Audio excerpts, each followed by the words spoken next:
Welcome to Kings River Life's Mystery Rats Maze podcast, where we share with you mystery short stories and first chapters of mystery novels read by actors from the San Joaquin Valley.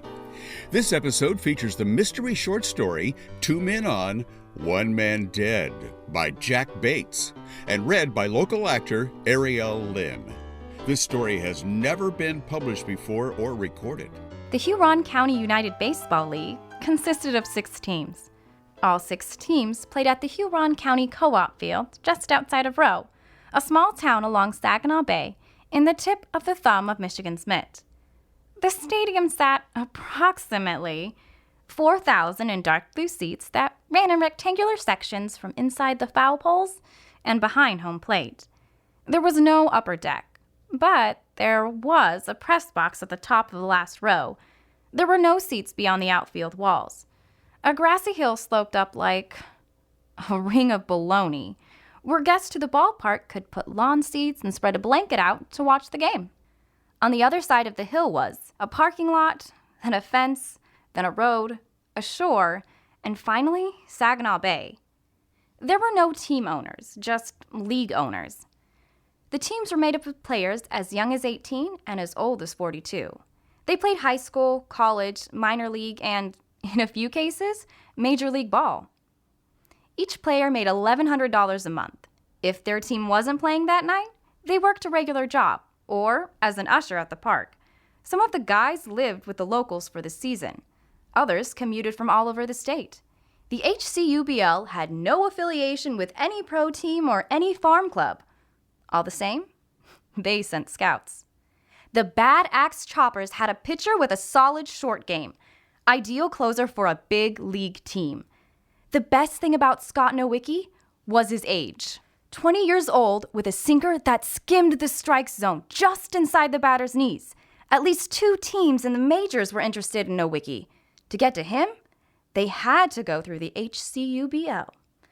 Wilcott Bilge, the guy I worked for, had season tickets behind the third base dugout, though he preferred to sit at the concierge level where a waitstaff could bring him a fried bologna sandwich and an ice-cold Saginaw Bay IPA at the push of a button on his phone. The season tickets he usually just gave away to a client or to someone who had requested them. He looked for charities that needed a grand prize for its fundraisers. People who knew Bilge called him Wooly. He was a big man with a thick salt and pepper beard. Silver hair he wore in a ponytail, and eyebrows like steel wool scrubbing pads. He wore custom-cut clothing that downplayed his girth. The clothes didn't fool anyone. After retiring from pro football, he discovered he had a knack for writing a cozy series about a sprightly spinster he named Mildred Morhewig, who tutored a young girl in 1930s Hollywood. Silly sounding, I know, but the series caught on after On the Good Ship, Lolly Dropped debuted as a movie on a greeting card-owned cable channel. With fame came great pressures, and so he hired me to be his personal assistant, as well as the face of his nom de plume, Janet Lime. I didn't mind. I graduated from Mid-Michigan University with a BA in English Studies, a minor in creative writing, and a teaching certificate. Politicians down in Lansing stuck a fork in education in Michigan, and no one seemed interested in what I wrote. I found I would be making more doing Wooly's errands and signing his books than I would in public, private, or charter school, or, for that matter, writing for clickbait sites while I kidded myself into thinking I had time to write the next great American drugstore paperback. So I took the job.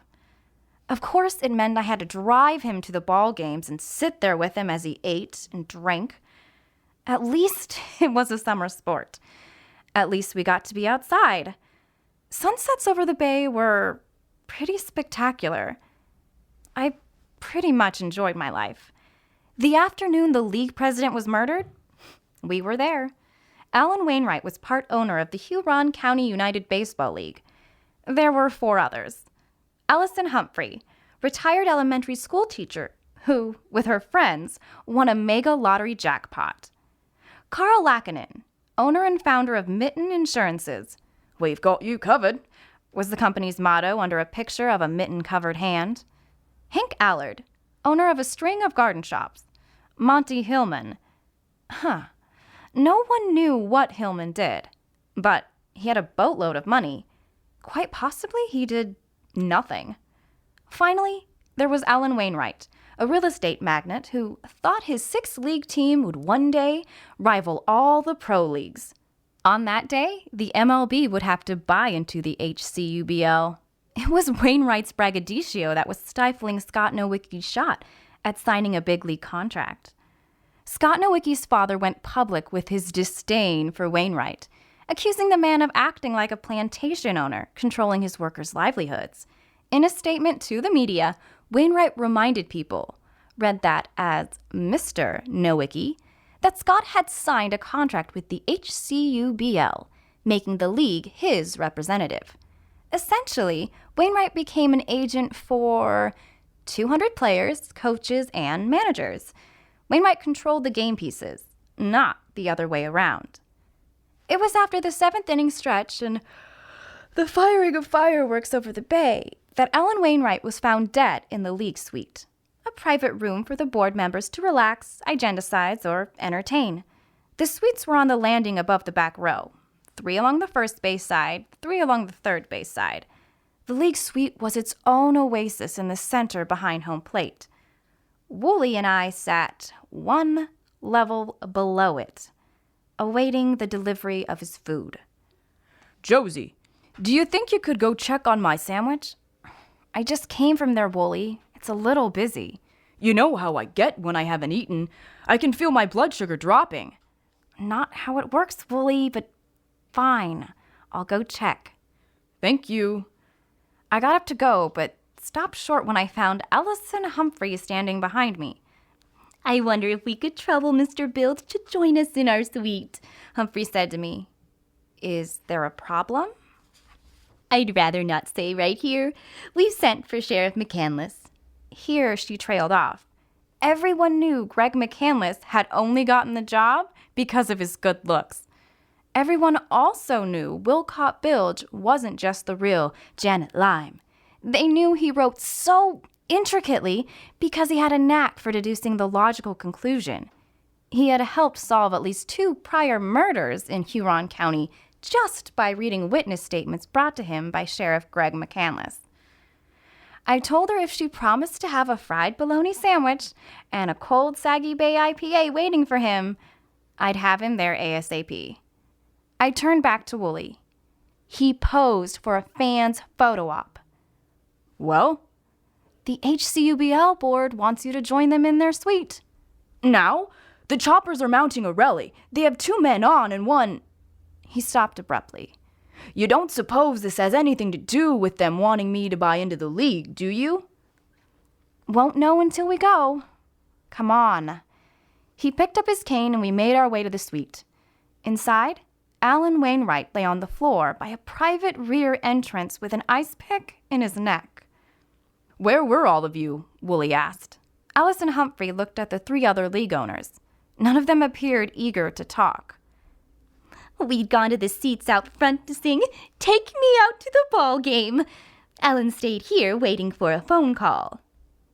All of you went out? All of us, Carl Lackinen said. The door was closed when you came in? Yes, Hank Allard said. Ice clinked in his glass of bourbon as he brought it away from his mouth. Wooly stared at the 4 board members. So, Alan Wainwright gets his call. To avoid the noise, he opens the door to step into the private hall, where a killer waits with an ice pick and plunges it into Wainwright's neck, then closes the door. Plausible, not at all probable. Monty Hillman snarled. It was Tom Nowicki, I'm telling ya. Did you see him here tonight? No, sir, but I did hear him threaten Al on more than one occasion. Yes, as did anyone who had any type of phone, tablet, or screen. Tom Nowicki threatened legal action. However, not bodily harm. Curious, what had you as a board decided to do about Scott Nowicki's contract with the HCUBL? We expected him to honor it, Monty Hillman said. Hank Allard cleared his throat. There is a buyout clause. He drank again. Wooly put his hands together. Explain that. Monty Hillman cut off Allard. The clause says that if a player can pay 10 times what he has earned during his tenure with the league, he can leave the HCUBL and conduct independent negotiations with any agent or organization he wishes. Uh-huh, Wooly nodded. A player makes how much here? $1,100 a month, I said. Season runs Memorial Day to Labor Day. I'm assuming that May and September count as half months? That's right, Hillman winked and nodded. I had an idea how he accumulated his fortune. He pinched a penny for every cent it was worth. So, as a player, Scott Nowicki stands to make $4,400 this summer. For $44,000, he can buy his way out of servitude. It certainly gives Tom Nowicki motive for killing off Wainwright. Hillman clapped his hands. I knew it was him. It wasn't him, Wooly said. It was one of you. Hillman seemed flummoxed. Baloney! It wasn't me. I know it wasn't you. Then who was it? Wooly smiled. Wainwright may have given Miss Humphrey a hard time in the classroom as a student, but when she won the lottery, she was one of the first investors he sought for the HCUBL. Mr. Lackinen is a tycoon in the thumb in northern Michigan. Why would he risk a murder conviction? Why would anyone? I asked. Yes, well, given that, it only leaves you, Mr. Allard. Me? Allard's hand shook a bit, rattling the ice. You're the odd man out here. How much did you have left after you invested in the HCUBL? I wasn't broke. No, but you weren't as financially sound as the other board members. Because of that, you felt for the little guy. You were defending Scott Nowicki. You offered to pay the buyout clause. Wainwright laughed at you, or said something to you. While everyone went out to sing, you came back in to get a drink. A confrontation occurred that ended with you taking the ice pick and putting it in Wainwright's neck. Allard set his glass on the bar. I don't even like bourbon.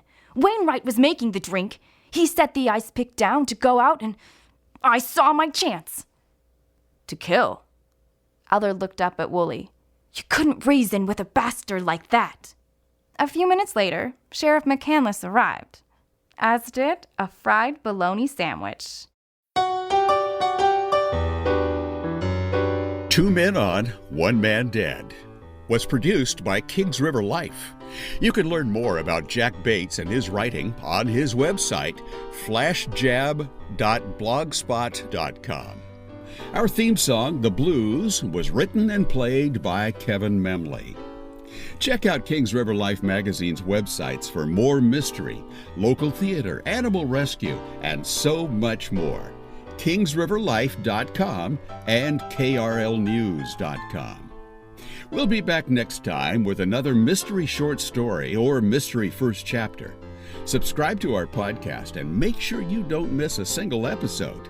And follow us on Twitter to keep up with everything KRL at Kings River Life. Until next time, this is your announcer, Jim Tuck, wishing you a life full of mystery.